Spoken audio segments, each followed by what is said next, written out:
Hello, guys, and welcome along to another United Daily. It's Ben here, of course, as ever. Thank you for joining us. If you are watching right now on any platform that isn't our YouTube channel, come and support the movement. Join our community, youtube.com/allforunited. Hit that subscribe button. We go live every day of United Daily. And, of course, we've got your preview content. We cover the women's team. We've got Wall of Reds, which is all about fan debate. And, of course, your reaction and post-match, pre-match shows as well.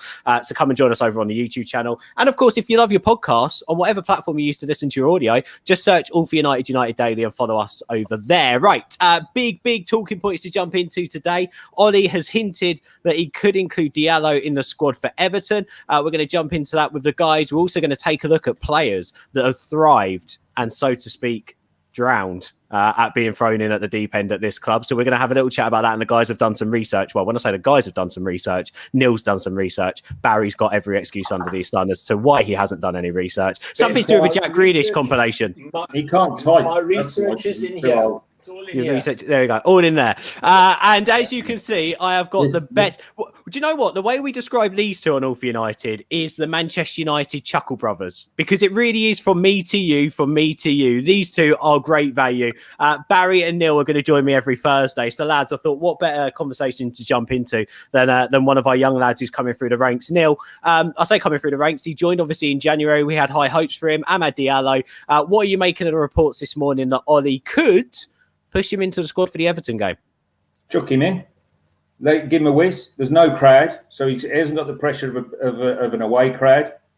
You know, he hasn't got that sort of worry. And let's see if he's as good as advertised. I've got no issues with putting him in. Where he's going to put him in, I don't know, but I've got no issues with him putting him in. I mean, you know, get in front and put him on for 20 minutes and let's see what he's got. Yeah. Do you agree with that, Barry? I think the fact there's no crowd is a big thing. Yeah. This is probably one of the first times in history that I'm agreeing with Neil. Chuck him in via the bench and put him in on the right wing. And you never know. We might get a good performance. And I think Neil's point is very valid. No crowd over there. So in some respects, you know, a lot of players saying that it's almost like a practice match that they go out and play. And it would be good to see him. Absolutely. Let's give it a try. Provided at that point in the game, you know, we're not scrambling and that we are comfortably 7-0 ahead. or 4. That will still do. Even 2 at this moment in time. We still even take that. Neil, let me come over to you, though. Looking at him, he looks like a bit of a slight lad. He doesn't look too big. He looks like he's got that low centre of gravity that Eden Hazard actually had so well that sort of didn't matter his size. He could keep hold of the ball, and he had a way of just being able to dribble around players. A lot of question marks are always going to be over his physicality being a little lad. What are your thoughts on that? I'm not worried because in some respects, I know a lot's made of the physicality, and you look at, you know, I was looking at I watched the United-Liverpool semi-final where Robson screams one into the top corner against Main Road. And you look at the size of the players in those days compared to now, the physicality is very different. Physicality, yes, there's a lot made of it, but if he's good enough and he's quick enough, he'll bounce up and he'll get on with it. And it might toughen him up as well, because we just don't know about that side of it. But sometimes I think there's too much made of the physicality. If this kid's good enough, then he'll shine. Yeah, I completely agree with that. Barry, what about you? Is it more about ability in terms of than the physicality? If he can play football, if he's got the talent there to be able to take a man on, does it matter if he's got all the leg muscle in the world? Yep, definitely about ability, particularly wide players like he is. And, you know, he's going to be introduced rapidly to the harsh realities of the English game. That's for sure. But he's come out of Italy where a lot of emphasis is placed on defending. He's probably come up against some tough defenders on the training field. We know we don't have much experience of seeing him as a player. Of course, we watched him playing for the reserves against Liverpool last week. And, yeah, chuck him in. And if he's going to make it, you know, he's got to start somewhere. So by all means. And certainly if he's training with the first team, they're not holding back on the training field. That's for sure. Yeah, and a lot of nice things coming out of the camp as well, Neil. Players seem to be extremely impressed with what they've seen of Amad Diallo so far, and so does Ole Gunnar Solskjaer. They're the people who are in the best place really to comment on how good he is. He also, as you said, looked like he had a good showing for the under-23. But is there a cause of concern that he has only been at the club for 3 weeks? He's still a young lad. Could it be too early? Yes, history's shown us, and I know we're going to talk about this. History's shown us, under the bright lights at Old Trafford, and playing for the world's biggest club, some players struggle with it, and they just can't. It's too big for them, and they have to go down a few divisions, or go to the smaller clubs like Liverpool or Chelsea or Tottenham or Man City. But I still think I think if there was crowds this season, I don't think we'd see him before next year. I think they'd bed him in properly. But I think it's a massive thing. And if you look at there's more teams winning away from home than they are winning at home. There was some percentage, I think, that was read out the other night on Sky. I think it's more teams are winning away from home. So this is the perfect platform to put him in. It seems a no-brainer in some respects. If he's good enough, then get him in. Let's see what the kid's got. Yeah, it looks like Ollie's taking his time, to be fair, Barry. And I think the one massive positive we could all say about Ole Gunnar Solskjaer is his man management is impeccable. It's second to none. So for you, are you in a position now, Barry, where you have that faith, you have that trust in Ollie, that if he does turn around and say to Amad Diallo, Saturday's your time to get within the squad, that you trust that decision and you're happy with that decision? I think so. I think that, the modern day footballer is chomping at the bit to play, he wants to prove himself. And, no better way like this. I'm just a little bit uncertain in my mind. I've not been privy to interviews with Ollie, if he's actually come out and said this or if it's just press talk. I'm not certain on that. But if Ollie's saying that and that he might bring him in, well, no one better than him because, he certainly can speak from past experience. Yeah, I'm just getting the article. I should really have it up already, but Neil, don't make a comment. I should really have the article up already, but it's 1:30 in the afternoon, mate. I don't know how your clock works. I'm just quickly having to see if I can find it. Did you say clock? Here we go. I'm just having a look now to see if I can quickly dish out the article. He basically said that he will make a decision in a press conference. I think it was before the who did we play? Southampton game. Yeah, that's Southampton. We only won 9-0, just that game. That game, that he would make a decision on when Amad Diallo comes into squad, whether that's for Saturday because he feels like the midweek's too early. He'll make that decision today, and obviously his press conference, I believe, is later today or early tomorrow. I'm not convinced we'll see him, and he might bring him into the squad for the match day experience without bringing him onto the field. I'm not sure of that. But I'm excited at the prospect of seeing him play, and would be great to do so. Well, and I also think with that, Barry, just to quickly chip in, in terms of being within that squad, players now, hopefully, or I'd hope, they sit on the bench and have a look at opportunities within the game. They have a look at where the space is, because they get that whole, as we always say as fans, not being in that stadium, we don't see those intelligent runs that Cavani makes 9 times out of 10 because we just can't see it. Van der Beek, the amount of space he was getting into and his movement, if you just watched him and not the actual game on Tuesday, was absolutely phenomenal. But you pick up those things more when you're in the stadium. So I would hope that if Amad Diallo does come into the squad, it wouldn't be as a guaranteed you get 10 minutes, because you just never know how the game's going to go. It needs to be hey, come and sit on the bench. This is what we do on a match day here. Get comfortable with it because you're going to have loads of this, and check out the Premier League game, where the spaces are. Watch Digne, see his movement, see how he reacts to Greenwood, and learn on how you would exploit that going forward, because, fullbacks in this game, they're all sort of similar now. They all like to get forward more than they like to defend. And for a player like Amad Diallo, who can play out wide, sticks that touchline, come inside, interact with other players as well, and be slick and slender, and quick, he is going to give fullbacks a whole heap of trouble if he can just keep progressing and up that intelligence. Ferguson always used to say that about Solskjaer himself. He was one of the best watchers of the game. You know, even then when he sat on the bench, when he sat on the bench, he watched the game properly. Yeah. So hopefully Ollie can impart that into Diallo, and that can be something because he needs to watch the game rather than just sitting there and playing with his shin pads and all that crap. But or his mobile phone. Pardon? Or on his phone. His mobile phone. Yeah, sending me another bloody message.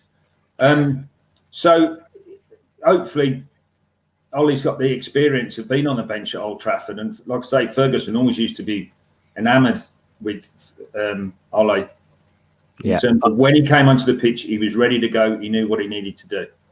Yeah, no, I completely agree with that. And actually, Neil, you really nicely lead me on to my next point. I want to keep the discussion around Amad Diallo. Guys, get in the live chat. I want this to trigger something in all your minds. I'm going to ask both the guys this question. I want you to think back. Try and think of a player who has been thrown in at the deep end at United, a young lad, whether they've come through the academy or they've just joined the club because of a transfer, who's been thrown in at the deep end, put into the squad, put in potentially even straight to the first team.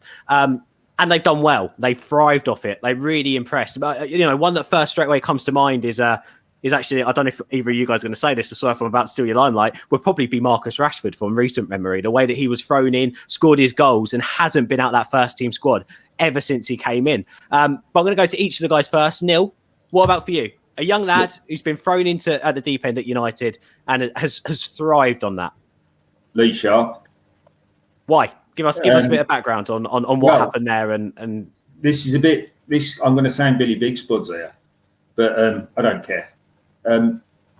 My brother was a professional footballer at Birmingham City, and he came through with Lee Sharp, who started at Birmingham and didn't get a professional contract. Birmingham rejected him, and he went to Torquay. And that's where United signed him. I think it was about £150,000. And the story goes apparently that Cyril Knowles, the Torquay manager, phoned Ferguson up and said, "You need this kid." So he got rejected by Birmingham City, ended up going to Torquay, who were in the old 4th division. So he must have been down on his hackers. Suddenly he's at United, thrown straight into the team. And as we say, the rest is history. Completely thrived and was a star player. And he's one of the players that came through with the Ferguson era, and as the team developed under Ferguson, he was a big player in that squad. Not the best player you've ever seen, but absolutely thrived under the spotlight at Old Trafford. Yeah, no, fantastic insight, and maybe not a name that actually comes first to mind, because obviously you could have any of that class of of 92 as well. I've written 3 or 4 down, but he was well before the class of 92. And, but I thought, let's give this some thought. But Sharp, from Torquay to Man United, that doesn't happen now. You're never going to see that again. Yeah, I think that for other clubs in recent memory, actually, Neil, if we go back to it, maybe Dele Alli, MK Dons to Spurs, like in the way that sort of happened. I mean, I know it's not Manchester United and it's Tottenham Hotspur, but he still broke into that team and that Spurs team almost immediately and wasn't pushed out of it until, Mourinho joined the club, and we all know Mourinho's history. All right, Dele Alli, to be fair. Yeah. But that's another story for another day. Did you know, Neil, that Barry likes Jack Grealish? Anyway, let's move on. Barry. Yeah, but I saw Lingard give him the runaround last night, so I'm not sure it was Jackie Grealish last night. Jackie Grealish. Barry, what about you? Let's see if the name that you give us is on Neil's list. I'm sure it is on Neil's list, and the first name that I would think of would be George Best. Mm. Well, I let Barry have that one. Yeah, I bet you did. Give us a bit, Barry. Give us a bit of background on youth team football when Best broke through, and give us a little bit of background on what he was like when he first actually came onto the scene. Right. So bear in mind that when George Best came onto the scene, he'd come across to Manchester from Belfast. He was recommended, of course, by legendary scout Bob Bishop, and it said that Bishop sent a telegram through to Matt Busby saying that he discovered a genius, which in fact he had. Now, when Bestie arrived at United, together with Eric McMordy, also from Ireland, he lasted for a day or two, got homesick and went home. Now, imagine the daunting prospect. You're a young guy, you're about 17 years old, you're coming to the bright lights of Manchester, you've never ever been there, and you're thrust into this. Anyway, he went back to Manchester, and he stayed in digs with Mrs. Fullaway, as is well known. and he went straight into the youth team. Now, the youth team of that era, 63, 64, was sublime, and they won the Youth Cup on a couple of occasions. And George was thrust from the youth team straight into the first team. He never played reserve team football. And he made his debut against West Bromwich Albion. And, you know, in those days, 1964, the pitches were muddy, the ball was heavy, and the defenders were cloggers. So you had this thin, young wisp of a lad playing against these grown men who tried to kick lumps out of him.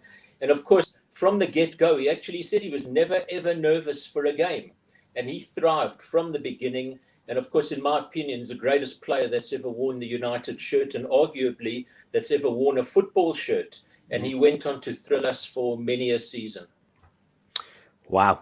I don't even know what to say after that. Absolutely bang on the money, and fantastic to also get a little bit of education behind, obviously, what youth team football was like at that point and how he pushed himself onto the scene. Neil, do you want to say anything off the back of that?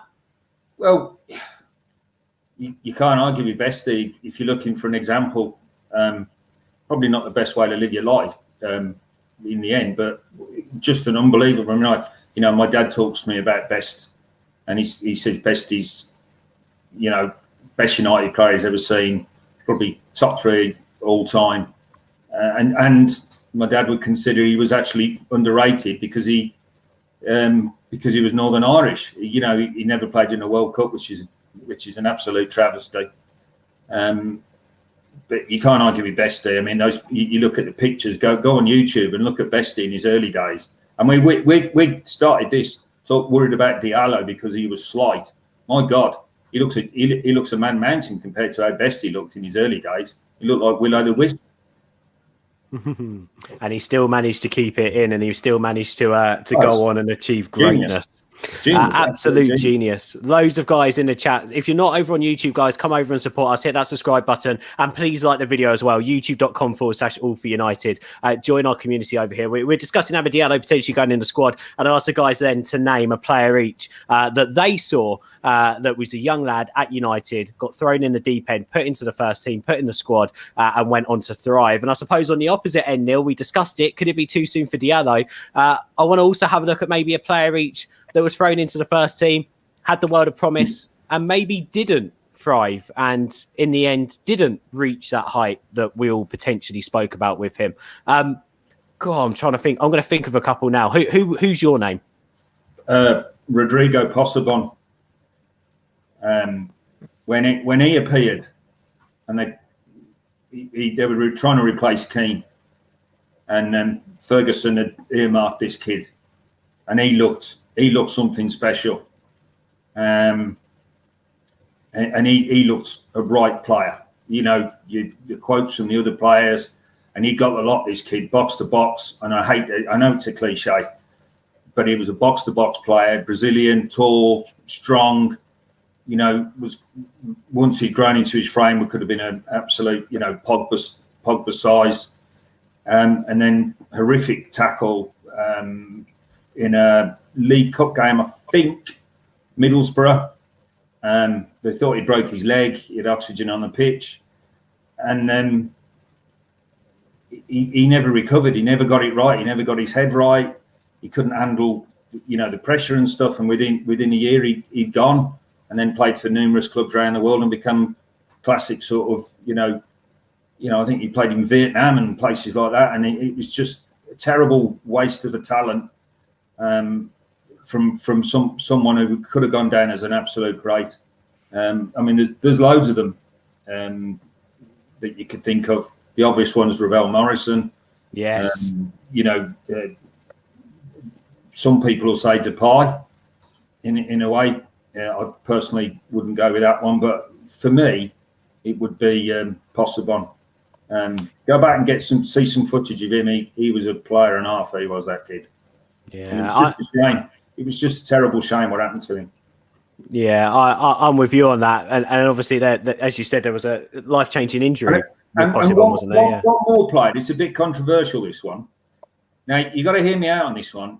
The one player who I didn't think fulfilled his potential. Let's see. Wait a second, Neil. Let's see Barry's face as you say this name. Go on, carry on. The one player I didn't think fulfilled his potential was Nani. I think he was the best player you ever watched in the warm-ups before the game. If he was in the squad, you watched him in the warm-ups because he could do things that no other player I've ever seen could do. He was unbelievable. He got all the skill. He had 2 great years, 2010, 2011, 2012. He had those 2 great seasons, and he was brilliant. He looked like he was going to take the world on, and Ronaldo going, no problem. We got Nani, and then suddenly he just fell off the cliff. I mean, he was a bit Billy Big Spuds driving around in yellow Lamborghinis and all that game. And he obviously loved the nightlife. But I was disappointed in his output because he was a far better player than the player we saw. I mean, you know, I actually went to the game. Crikey, just had one of my surgeries, and I went to the game against Chelsea where he stepped inside the left back and smashed one into the corner at the Stretford end. It was the same game where Torres went round the keeper and missed a complete open goal. I think we won 3-1.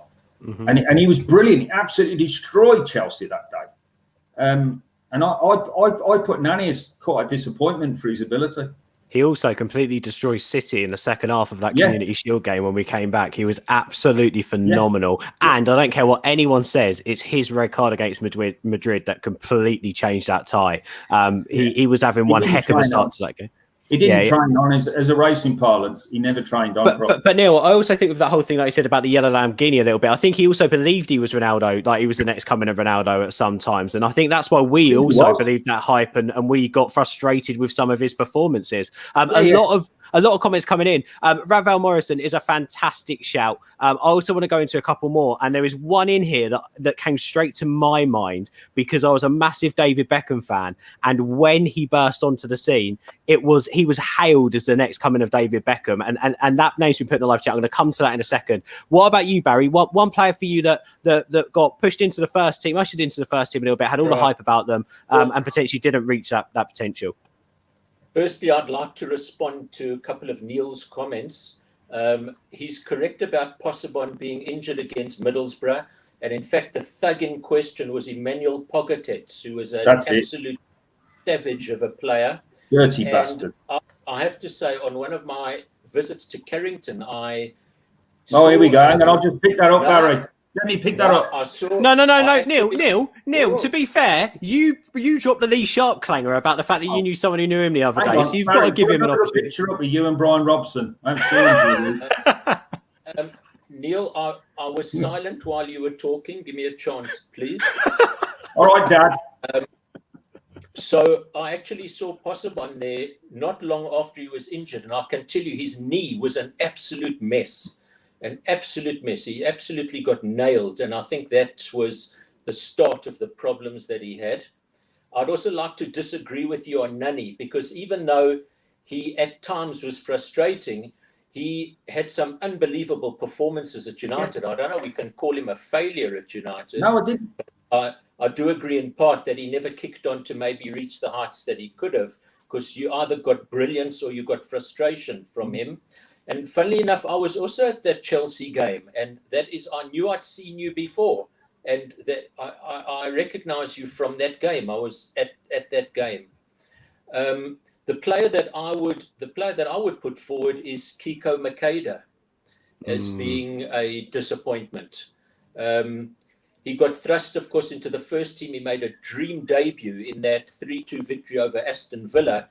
Earlier in the week, he'd scored a hat-trick for the reserves against Newcastle, and he got thrust into that game. And what a magnificent goal. I mean, that goal will go down as one of United's great goals. And he went on, he scored another couple of goals. If my memory serves me, he got a winning goal against Sunderland not long after that. And then he faded into obscurity. And he landed up at clubs like Darlington, and I think of late is playing football in Greece.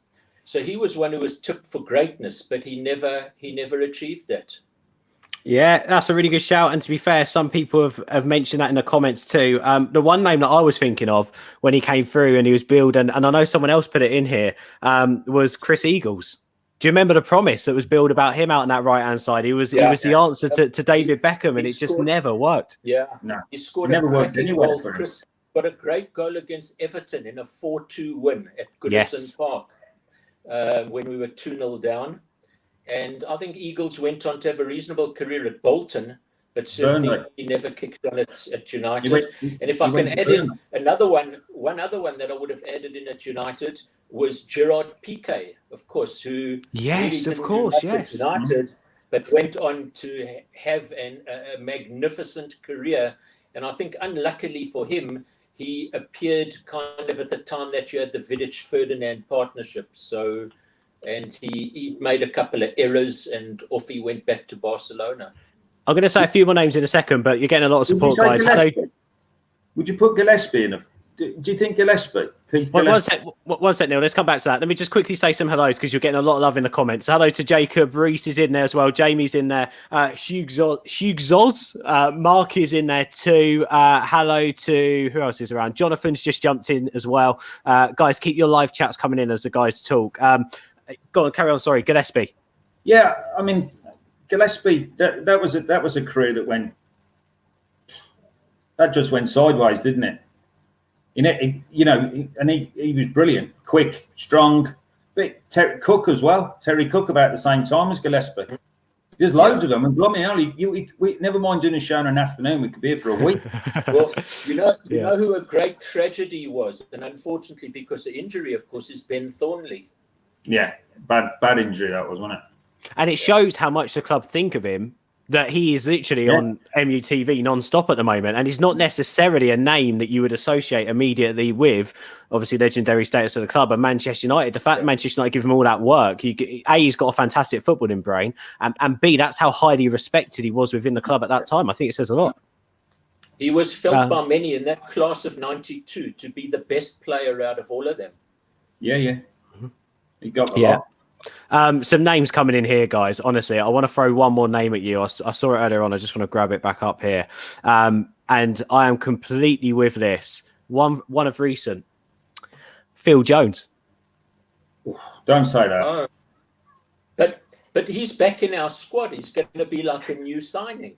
No, he got injured getting out of his car. But you know what it is with Phil Jones? I do actually think that when we first saw him, oh my God, bags of potential there. Bags of potential. But Sir Alex, one of Sir Alex's biggest mistakes ever with players is what he came out and said about Phil Jones. Yeah. He's always going to put him on that pedestal when maybe he was never even destined to get there. And again, someone else, Obertan, is another player that Sir Alex put on a pedestal. And he got absolutely nowhere near. Bebe's another one as well, yeah. It's absolutely crazy. Here's one for Barry. What about Dong? Remember when they started? Yes, Dong. Feng Zhu. First name Ding. I'll tell you a piece of trivia about Dong, and that is on a pre-season tour. I hope it's not about yours. No. Keep it clean, Barry. Keep it clean. I know you're in hospital. When you were speaking about Neil's clock, I noticed a bottle of blue pills behind him on the mantelpiece there. But Dong Fangzhou, on a pre-season tour of United to South Africa, scored the winning goal against Kaizer Chiefs, thus gaining immortality in the eyes of the South African supporters here. And of course, Dong played in the first team where the Chelsea team lined up to applaud United onto the field, 2007. But let me throw a piece of trivia to you about an underachieving player that you may or may not have heard of from the mid-1970s, Peter Coyne. Oh, wow! Yeah, no, I've never heard of Peter Coyne. Tell us a bit more. So Peter Coyne had a brother, Jed. They were both at United, and Peter came in. He was scoring goals for fun in the reserves. I think he got up to about 60 goals in the one season. And he came into the United team for the last game, a pretty meaningless game of the season. I think it was against Coventry City. And he scored the only goal, and he faded into obscurity. And in fact, he resurfaced almost a decade later, signed by Lou Macari at Swindon Town, where he banged in quite a few goals. Oh, I never knew that. I've never heard of the name before, personally. Piece of trivia, Coyne, C-O-Y-N-E. Oh, don't worry, I won't be checking that. I don't know if it's going to be. I don't need it spelling. I've got my pills. These aren't pills. These are my seeds for the allotment. You cheeky sod. You wouldn't believe I've got an allotment, would you? I agree with you guys. We could be going on all day about this. I do want to fit in on one talking point. We'll wait and see, obviously, if Diallo does get added to the squad for the weekend. But I think, as the guy said, in summary, at the end of the day, as a young lad, you can't take an opportunity if you don't get an opportunity. He looked fantastic for the under-23s. There's a space in the squad now with the loans that have gone out. If there's an opportunity this weekend to potentially get him in the squad, even if it's to just watch games, analyse, read it, and get used to being as part of the first team, then why the heck not? Of course, the under-23s play tomorrow, so it'd be interesting to see if he's in the squad for that, because if he is, I doubt he'd be in the squad for Saturday, but let's wait and see if he sinks or swim. I think we've got a fantastic player there, and I'm excited to see him, which I think is every week we're going to be having a conversation like this. Will Diallo be in the squad this week? Because I think we're all eager to see him. But as I think, Barry, you hit on earlier on, and Neil, you did as well, the best people to make that decision on whether he's ready, not just physically, but mentally and ability, is the coaches. So we've got to trust, and we've got to, be excited by Ollie's man management, because he's not let us down from that point of view yet, has he, at all? I just want to hit on one more talking point, guys. The Scousers lost last night, 2 consecutive home defeats for them in the league. One. They lost 1-0. I knew you'd be gutted, Neil. But I was reading something this morning that Harry Redknapp Leeds lost. Harry Redknapp was predicting that he still thinks that Liverpool are going to finish above United. United to finish 3rd this season. So I just wanted to come over to you, Neil. How are you feeling at the moment with where we are in the league? I can't believe it. We're actually going into the weekend thinking if we beat Everton, we're hoping Liverpool can take something away from City. That's mental. Well, now, you'll remember this. There was a podcast at the start of the season where I was on with, and I'd said, why can't we win the league? We're Manchester United. And I got a bit of pushback on Twitter after I'd said that on the podcast, because we'd had a bad start to the season, if you remember. And now we're in a position. I'm not saying we will win the league, because the City, God, they look good, don't they? Which is so annoying. But we're in with a shout. We're in with a shout. We keep the squad fit. We're definitely in with a shout. And we've had our squad seems to be fitter than the other squads around it. But when I say fitter, I mean the lack of injuries. And we've got a chance. It's just so annoying that we lost to Sheffield United. That 3 points is going to come back and haunt us, because that's an absolute disastrous result. The further you get away from that, it looks an awful result for us. But we can get some momentum going again, and other teams round us, like you say, Liverpool losing last night was hilarious. And then to find out Leeds had won, because I don't know if people know this, but I'm not a big fan of Leeds. I'm not going to say the F word at this time of the day. But why can't we change? And by the way, as regards what Harry Redknapp says, I don't give a shit what he says about football. I mean, who cares? What does he want? Do you know what? And a lot of people, a lot of the comments at the moment around how good City look. I don't remember City winning a game 9-0 this season. I don't know about you guys. I can't remember that. At the end of the day, it's overshadowed. This 9-0 win is going to be overshadowed so much. If United can kick on from this, right, we can go and win 13 games consecutively now. There's no reason why these players should not be overconfident at this stage. The way they came out, Barry, I don't know about you, probably the Ipswich, I can't remember a game, especially in my lifetime. So I'm 26 now. I'm a little bit younger than you, Barry, just a couple of years. But I can't remember ever seeing a more ruthless United side than I saw on Tuesday. And that's got to fill everyone with confidence, surely. I think so. And in fact, what was a little bit galling was the amount of time added on at the end. Because if you took the time it took for the VAR decision on the penalty, there were 6 substitutions. There should have been about 7 minutes added on, in which case we would have gotten into double figures. But I think that's academic. What was good to see was the hunger to go and get more goals. And I must be honest, when Southampton were initially down to 10 men, my immediate thought was they may make it very, very difficult for United by really parking everybody behind the ball. And it really was good to see United getting onto the front foot. And I cannot remember when I last watched a game where at half time I could relax knowing that 3 points were in the bag. So I agree with Neil's points. Who would have thought that we'd be where we are now?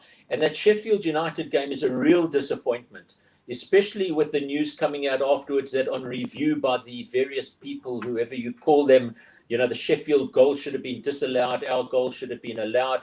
But still, I mean, there should have been enough in the tank to beat Sheffield. So it's a bit of an aberration. Who would have thought that Liverpool would lose to two lowly teams? So anything can happen. And, credit to Neil for at the beginning of the season saying we could challenge for the league. Of course, our home form has been very disappointing. But as he alluded to, away form seems to be trumping home form with many teams. So, more of this. We need a good transfer window come the end of the season. And no reason why United can't challenge right at the top. I agree. So what do we reckon then, Neil? I know you said you don't care about what Redknapp says, but looking at it now, do you think we should be finishing above Liverpool this season? What are your thoughts? Yeah, definitely. Yeah? Worst title champions ever? Or what do they call it when you go through it the season after? I forget the word. Defense. The worst defending title team ever, or whatever someone was calling it the other day. Potentially, yeah. But bloody hate them. That would be Blackburn. That would be Blackburn. Yeah. Who was it? Or us. When you think about it, we finished 8th for the season after we won it. Yeah. Way to go, Moisey. Yeah. He's got a tune out of Lingard, so Barry must be pleased about that. So anyway, back to the point in hand. I think worst case we should come second. Worse, but I'm looking for us to challenge and make this big. I mean, I don't want Liverpool to win Sunday. I'd like it to be a draw because I don't like it when Liverpool win anyway. But I can't see Liverpool beating City. I think the best they could get is a draw, and then we've got to play City. I just look at why can't we go on an unbeaten run? Our away form is absolutely spectacular. I just worry about burnout with a couple of the players. He's got to be really clever when it comes to rotating the squad.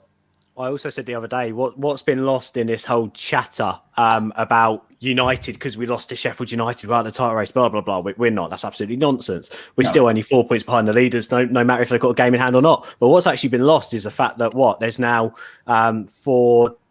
6 points between us and 5th, which is West Ham. They'll drop off at some point. So if we're looking at Tottenham being the next big team to challenge for that top 4 space, we're now 9 points better off than Tottenham Hotspur. It's top 4 shouldn't be the challenge anymore for me. It needs to be top. It needs to be the title. I think we're more or less now with a 9-point gap. I can't see us dropping off like Leicester did last season. We're better than that. I said at the start of the season, the worst case scenario is I want to see progression.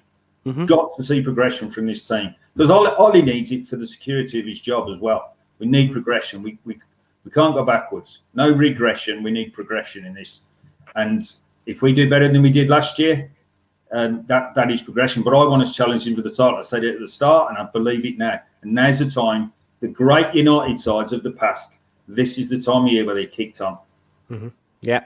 And we kept it steady over December, which we didn't do last year, which also says a lot. That's a sign of improvement too. And again, I don't care what anyone says. We've bounced back from Sheffield United. We got a point at the Emirates. We won 9-0 the other day. Now we've got to kick on. It's as simple as that. Sheffield United now. We should have beat Arsenal.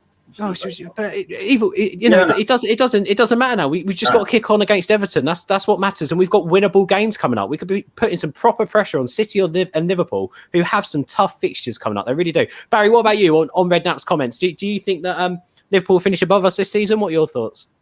Well, like Neil, I don't give a jot what Redknapp has to say. What kind of authority is he? He's a bit of a comedian, especially in his advancing years, but he's a likable fellow. And, who knows? So I'll better answer your question come May. But stop sitting on the fence, Barry. Give us an answer. Come on. My answer is a lot of it is in our hands. We've got a good squad. We've got minimal injuries at the moment. Of course, there are going to be Europa League games coming into the equation as well. But most of the teams are playing a lot of football. And absolutely, United must be challenging for the title. This is not any more top 4. Go for the title. City look very, very good at the moment. But any team can have a blip, couple of injuries, etc. And, in terms of what's going to happen, my best comment to you, being philosophical for a moment, is that Abraham Lincoln said the best way to predict the future is to create it. So United need to create this winning mentality. We need to make Old Trafford a fortress again, because we've leaked goals at Old Trafford, and I stand to be corrected, but I think we've gotten 17 points out of 33 at Old Trafford, which is no good. And if I know we don't dwell on the defeats, but Crystal Palace, Spurs, etc. So we are a massively improved team. And I think teams are looking over their shoulders. They're worried about United. And I think he's galvanized the team. There's a good feeling about the team, and no reason why we can't challenge. And in answer, will we finish above Liverpool? Yes. Love it. See, there's no sitting on the fence there, Barry.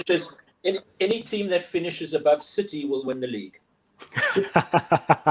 Good prediction. Yeah, well, we should call Barry the judge, because he's always on the fence. No, that was Lou Macari, Neil. That was Lou Macari. No, Barry's right. Barry's right. We got to be, me and Barry are used to us chasing the title down and chasing teams down, and this is our time now. We've got a great squad. I think we've got a better than good squad. I think we've got a great squad. My man Pogba's doing the business as well. Hey. And do you know what? And we've still got a player to add to it, and Amad Diallo, who's an exciting young talent who can come on and win games for us. Hopefully, fingers crossed. So again, it's not over for United, and again, we still got to play these teams again. We've got to play Liverpool. We've got to play City. We need to improve. If we can improve our current, so to speak, form against the big six sides, whoever they are now, we've got a great chance. We've got an absolutely fantastic chance. I think the addition of Cavani has been an excellent addition to the squad. Have you been impressed with him, Barry? Very impressed with him, and it's injected a lot of energy into the team. And you've got in the squad young strikers who I think will learn a lot from him, because as the pundits are. Or if you can take a guy like Michael Owen, for example, who for me is a bit of an ABU at times, to listen to him talking about Cavani and to listen to various pundits talking about him, I've really appreciated what a great player he is. And as you mentioned, Ben, when watching on TV, you often don't appreciate what's going on off the ball, movement, etc., and he really has injected a new lease of life into the team, I feel. I'd agree with that. And I also think we're already seeing an improvement in Greenwood as well. He didn't score the other day, but I thought he had one of his best games in the United shirt. He moved, didn't stop running. He was fantastic. Yeah. Guys, let's call it. Let's end it there. What a show. You don't get much better than that. Neil and Barry, we need a name for you two. We need like the decisive duo. We need something like something that's the Red Devil duo, like just something. I don't like Old Man United because you're not old guys. Men United, not Old Man United, Old Men United. The dynamic duo. Oh, the dynamic duo. Well, yeah, but you're fair, Robin, man. You're definitely Robin. The dynamic Devils. That could be a thing at the end of the season. We could get you two in costumes. That'd make some money for charity. Barry, what about Phil and Jonesy? Phil and not Jonesy. Happening. Guys, I'm looking forward to this. Every Thursday, 1:30. We'll try and be on time next week. Neil and Barry are going to join me to chat all things United, and we're going to try and twist it like we did today. So we took the Amad Diallo talking point, and we managed to go back in history and have a look at players and sort of talk about United's past, which Neil and Barry can just do comfortably. They could be here for hours doing so because they love to do so, and their knowledge is just far beyond any other book that you can tap into. So Neil, Barry, thank you. Guys, if you are watching right now on YouTube, subscribe to the channel, hit a like on this video. By the way, if you like this video, it's going to help us find more Reds to get involved with the channel. So you're like really is supporting us and helping us go that little step further. If you also want to listen to this in podcast format, please support us on your podcast platform. Follow All for United Daily. I'm going to get out of here. I'm actually going to be back tomorrow with a South American journalist to talk about a young lad who United have been linked to. Last show we done with Moises Caicedo didn't end up a Man United player. But this time around, we've been linked with a young lad called Thiago Almada. He is a young Argentinian, and I'm going to be talking to Dan tomorrow, who's the South American correspondent, all about him and why the big clubs in Europe are chasing him. So join us then for the Scout Report. I'm going to get out of here. We will be back tomorrow at lunchtime. Speak to you guys in a bit.